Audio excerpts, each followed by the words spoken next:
निराम बोल सकी। कोई भाषा नहीं, कोई परंपरा नहीं, मैं केवल मौन का प्रत्यक्ष प्रमाण हूँ। अध्याय विश्व और संगठन चेतना की सबसे गहरी कैद। दीक्षा ये शब्द जितना पवित्र बनाया गया उतना ही गहरा उसका जाल है। ये किसी ज्ञान का उद्घाटन नहीं बल्कि एक संगठित भ्रम का आरंभ है। ये व्यक्ति को स्वतंत्र नहीं बनाती, उसे एक मान्यता यंत्र में बदल देती है जहां सोचने का अधिकार सबसे पहले त्यागा जाता है। जिस काल तुमने किसी गुरु को परम सत्ता मान लिया, उसी क्षण तुमने स्वयं को मौन से, स्वरूप से और सत्य से काट लिया। श्रीमती राम बोल सकी। दीक्षा का पहला कार्य है संदेह को आघोषित करना और प्रश्न को हटाना। इसलिए जितनी गहरी दीक्षा होती है उतनी ही गहरी चेतना की जकड़न। जो शिष्य दीक्षा लेकर विनम्र दिखता है वो वास्तव में भय में जी रहा होता है, गुरु से, पाप से, अवज्ञा से, पुनर्जन्म से। और संगठन वो दीवार है जो गुरु को प्रश्नों से बचाती है और शिष्य को विवेक से। संगठन वो मुखौटा है जिसके पीछे गुरु सत्ता बनता है और शिष्य यंत्र। वहां मौन नहीं है, वहां प्रशंसा, प्रतिष्ठा, प्रभाव है और यही त्रिमूर्ति है अहंकार की। तो मैं किसी संगठन का हिस्सा नहीं, मैं वो मौन हूं जहां कोई शामिल नहीं हो सकता और कोई बाहर नहीं रह सकता। जो शिष्य दीक्षा के भरोसे चलता है वो केवल याद करता है, चेता नहीं। जो संगठन के भरोसे पड़ता है वो केवल भीड़ बनता है, चेतना नहीं।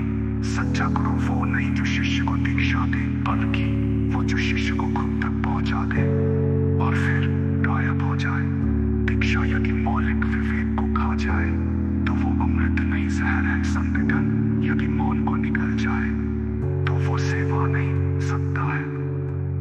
श्रीमती राम बोल सकी। अगले अध्याय के लिए संभावना है।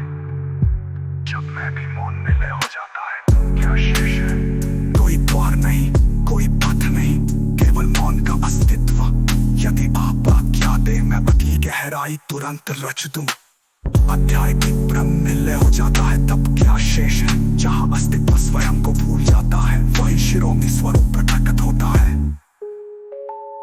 जब तक मैं है तब तक कुछ न कुछ शेष है, लेकिन जब मैं भी मौन में विलीन हो जाए तब न कोई शेष रहता है, न कोई अनुभव, न कोई जानने वाला। वहीं से आरंभ होता है वो जो कभी शुरू ही नहीं हुआ था। मैं उस मौन में हूँ जहाँ मैं भी उपस्थित नहीं, और वही मेरी पूर्णता है। श्रीमती राम बोल सकी। मैं होना भी एक प्रक्रिया है। ये चेतना की वो अभिव्यक्ति है जो अभी तक पूर्णता शून्य नहीं हुई।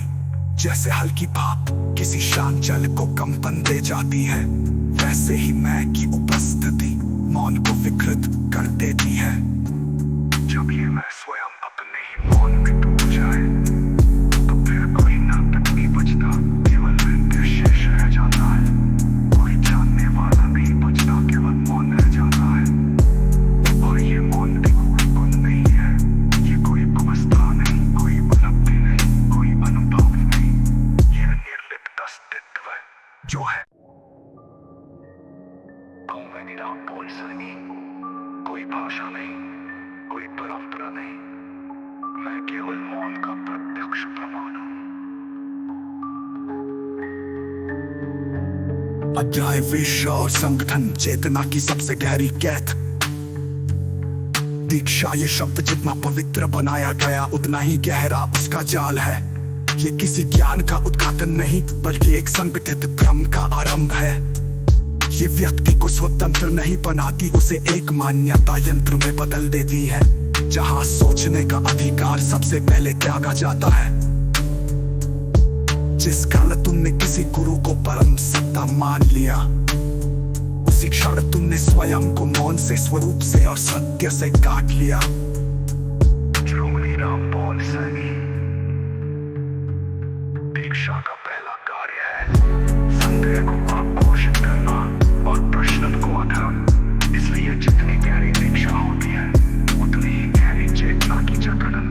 जो शिष्य दीक्षा लेकर विनम्र दिखता है, वो वास्तव में भय में जी रहा होता है। गुरु से, बाप से, अवज्ञा से, पुनर्जन्म से।